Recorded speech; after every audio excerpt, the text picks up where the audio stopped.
What is up? This is Dan Maxwell Jr. And today I want to talk about making decisions. One of the challenges that we face as entrepreneurs, as leaders, is around making the right decisions. And because we want to make the right decisions, we often delay decision making. And over time, if not checked, it becomes a habit of indecisiveness. And I want to share with you some ideas on how you can overcome that. And to do that, let's go back to the last time you made a decision that didn't turn out okay. For instance, I recently made a decision regarding my family's living situation that turned out not to be the best decision, but we are living with the consequences and we're adjusting ourselves accordingly. And there was pain attached to realizing that wasn't the best decision, but what lessons that need to be learned from it has been learned.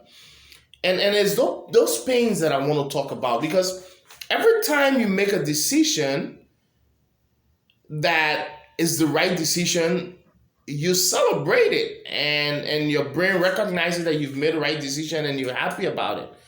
But then when you make a decision that turns out not to be the right decision, it's usually associated with a certain level of pain. Now what happens is our brain processes that pain and associates that pain with making a decision. Not making the wrong decision, but making a decision. All right. And so when you make that wrong decision and there's this pain associated with it, now the next time you're in a situation where you have to make a decision, bam, you get scared. What if it's the wrong decision? What if it turns out to be the wrong thing? What if the end result is not what I hope it to be? And your fear of that potential pain, because it's not even the pain yet, it's not happening yet, but the thought creates, the thought lands in your mind and then you become conscious of it.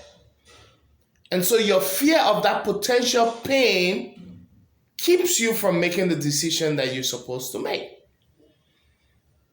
And over time, you become indecisive, because here's what happened. You don't make the decision. Maybe it's a deadline-based decision. The deadline passes, and then you realize that had you made the decision you were contemplating, it would have turned out positively for you. Now, you're shooting yourself in the foot. That begins the process. Now you're mad at yourself for not making the decision. And then you start to spiral down into a negative place. So how can you overcome this? How can you avoid this? How can you avoid yourself from becoming indecisive and getting to a point where you start to self-sabotage? One is to disassociate your identity from your results. You see, many of us have come to associate who we are as individuals with the results we create. And the level of results we create tend to define who we are. And so when you create the wrong result, or you don't create the results that you expect of yourself or you think society expects of you, then you feel less than. Well, the key is to realize that which makes you, your soul, your embodiment, the essence of who you are as an individual is completely different from the results you create. And so when you realize that, making a decision becomes a simple matter of this or that. And then you the next thing is to trust that no matter what happens, you're going to be fine. Because here's the thing.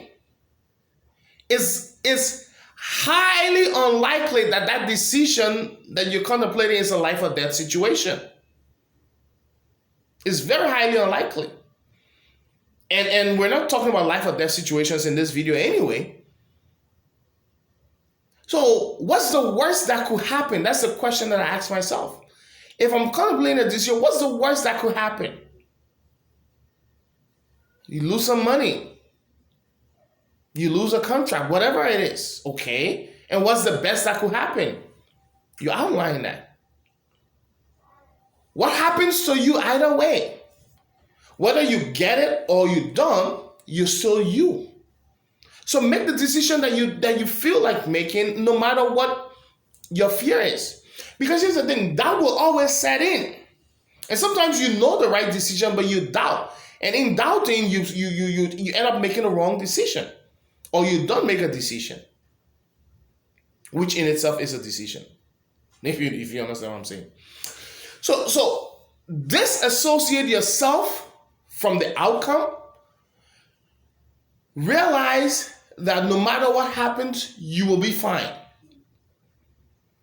And when you can embody that belief system and you can allow that principle to become a makeup of who you are, it becomes easier to make decisions.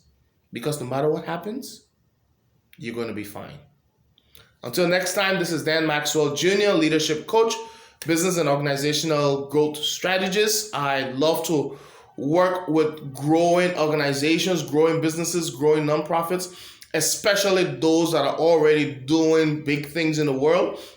And we help them scale that impact exponentially. If that is something that you want to do, is that something that's of interest to you, send me a quick message and we can have a conversation to see how I may be able to support you as a leader, entrepreneur, or executive. Until next time, peace, love, happiness.